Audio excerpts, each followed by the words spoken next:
Do you agree this is the largest technology platform shift, and why? And then secondly, since majority of people believe it will take time, what do you see? It will take time to do what, right? Do we need to build a more database, build more infrastructure, like a mentality shift, or we need to hire more data scientists? What is what is in the waiting for? So let's start with Vijay. Thanks indeed, Howie. It's an honor to be here. I think it's a very complex question you're asking. So one is it how big a technology shift is it, and what will it take for it to actually to have impact? So from what I see firsthand is I see 4 kinds of adoption going on, and I try to measure the trajectory of those adoptions to see how big the wave is today. So one end, I see a lot of people using generative AI to get the most value from their personal information space. The meetings I go to, my inbox, what I write, and how I react to other people. So that is really going well. The second thing I see is people saying, give me the benefit of all the data I have in the enterprise and outside. And things like retrieval augmented generation, and there are limitations in that, and that's a big wave we see. But the third and fourth are very interesting, because typically early on in new technology, you don't see this level of sophistication until later.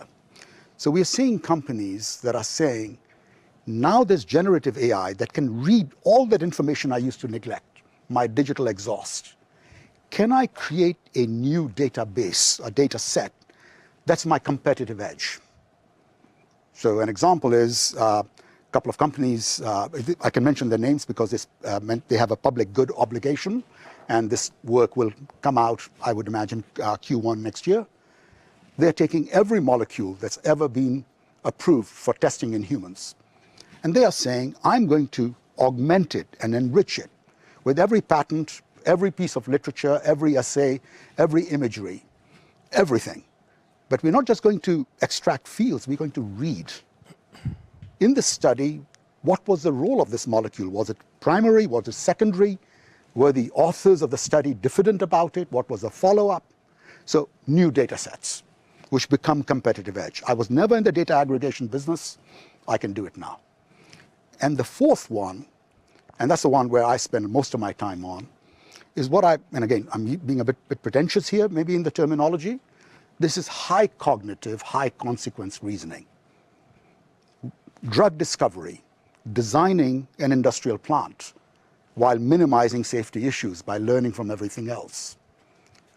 Keeping track of what exceptions that will arise in the course of my operation, and learning from how did other people mitigate. So these are high consequence decisions. So my overall point is, I've never seen a technology shift in which people can play at all these 4 spectra: bottom-up, sporadic, team, company level, mission, and the frontiers of where the value is created. So to me, this is the first time I'm seeing that wave. Now, how far away are we to those realities, especially for the third and the fourth example, yeah. Right? So all of these can be built today. It's a question of how much effort and what's your expectation. So the way I say to people is this. Imagine you had an army of postgraduate interns. So they have work ethic, they're happy, they work for you. Would you trust their judgment? You would if you gave them the information to reason over. Then absolutely. If you didn't, you shouldn't. So really, it's all about scoping the problem, making sure the right information goes in the context, and then also it's a culture, you hinted at it. It's also learning how to take advantage of it. So when search happened, people could have said, why is search returning this website which has apparently nothing to do with what I asked for? Actually, a lot of the value of search was in that. So we learned how to cope with that. So we have to learn how to take advantage of that, expand the scope of what our work is, not just my narrow work from the past, but can I do more? So anyway, that's how I see it. So I don't see barriers. Things will improve. But I see all these 4 happening today, firsthand. So Vijay, you're talking about 4 different use cases, right? Amazing things. You are seeing that it's even achievable now. So I've been looking at Office 365, Copilot, last couple of months, how people are using it or whatnot. A lot of those use cases about summarization, sort of those things. And I wonder, when is the Copilot going to do more meaningful things or more sophisticated things, such as, hey, here's a requirement, here's the, I'm going to book an appointment for you automatically, right? I don't think we are quite there. A lot of people talk about AI agent. I looked at AI agent. It's not that reliable, but we all know that enterprise software, because this is enterprise software panel, right? Enterprise software needs reliability. So I don't see enough of that, which is kind of natural because, this is a probabilistic model. It's not, as accurate. So when are we going to have a AI agent or AI model or AI solution that's going to do the auto magic things? Just a boom, it's there. What do you see? So one is a product answer, and the second one is a technology answer. On the product answer, I will not preempt my colleagues who are shipping Copilot. You have seen the tip of the iceberg, and you will see more. But let's just take that, and we'll come to the technology part, but let's take the example of something that really, truly impresses me.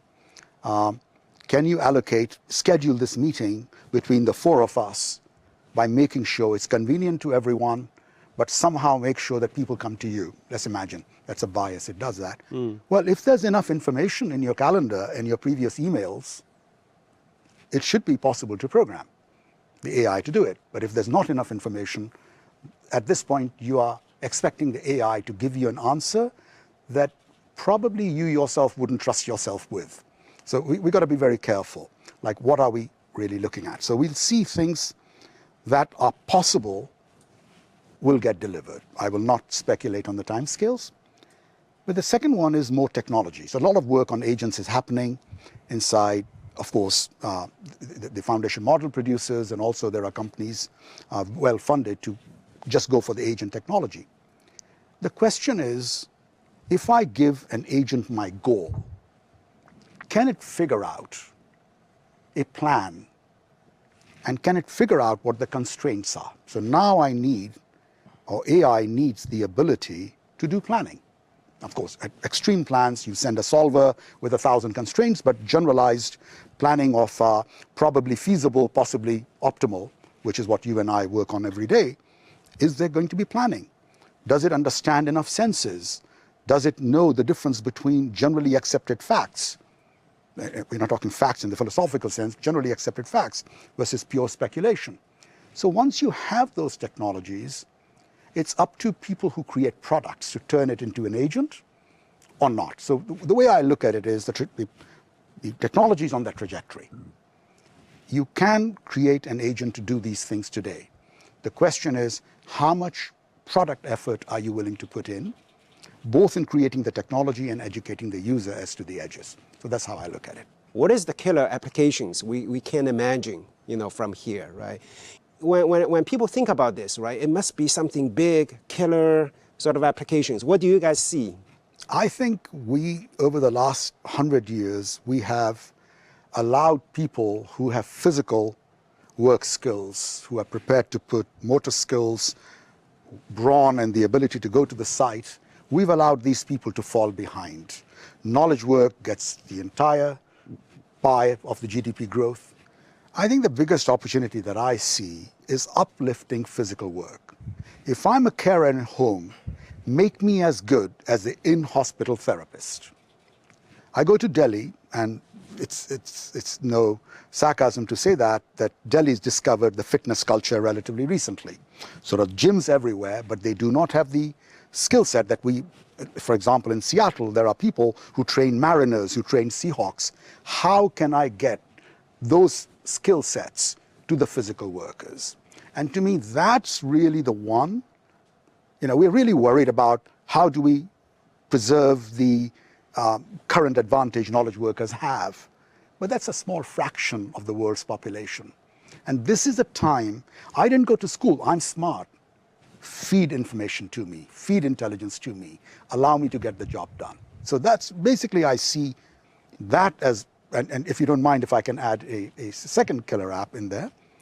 The second killer app, which is more the first world killer app, is I'm seeing businesses say, exactly as Jayesh said, is it an efficiency play or is it an outbound play?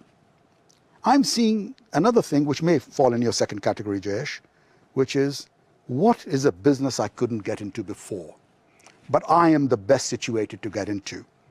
So I'm working with cosmetics companies who are saying cosmetics are not just meant to make people look good.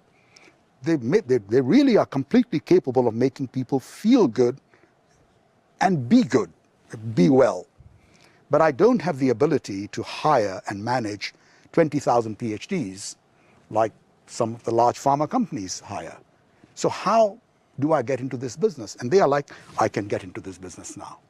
So we have killer apps for people, and you have killer apps for businesses. So I really love it, right? I really believe that, we are in the, another age of discovery, right? Once we find a new continent and a new sort of the land, what are we going to do? Maybe a new country, maybe a new sort of everything going to be born. Thank you, everyone.